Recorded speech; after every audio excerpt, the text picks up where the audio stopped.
Сәлеметсіздер ме, құрметті көрермен. Бүгінгі біздің сұхбатымыздың қонағы мұнай газ саласының қызметкері Мақсотов Жалғас. Қош келдіңіз. Рахмет. Жалғас мырза, енді мұнай өндірісінің Қазақстанның ішкі экономикасына қандай әсері бар? Өте керемет сұрақ қойдыңыз.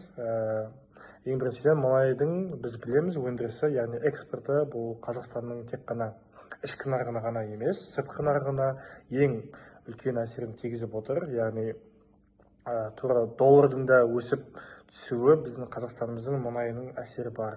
100% әсері болмаса да өзінің бір әсері бар. Яғни не үшін? Өйткені бізде ең бірінші Қазақстанда мұнай экспорттайтын компания, мұнай газ экспорттайтын компания ол Теңізшевройл, оның 50% акционерлік қоғамының басшысы ол бізде Шеврон деген компания, яғни американдық компания.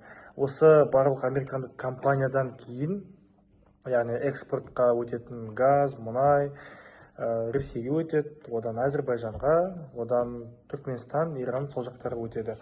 Қазіргі уақытта Түркменстанда жауып тастады, бірақ та Иран, одан кейін Каспий теңізімен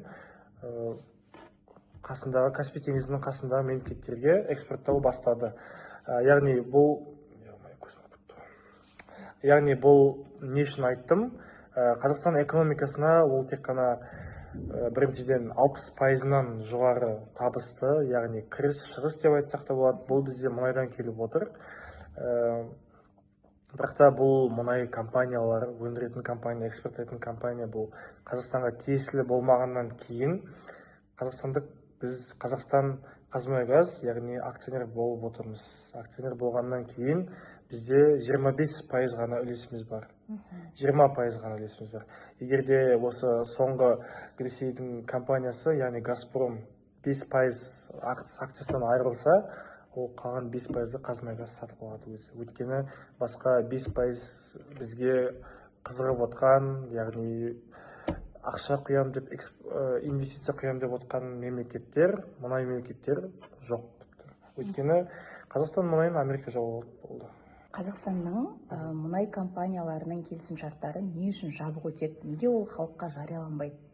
Өте керемет сұрақ. Бұл біріншіден саяси сұрақ, яғни саяси маңызды. Өйткені ең бірінші біздің Қазақстанда мұнай өндірісі басталғаннан кейін бізге көп деген мемлекеттен акционерлер, яғни инвестиция құятын мемлекеттер, компаниялар көздерін тіге бастады.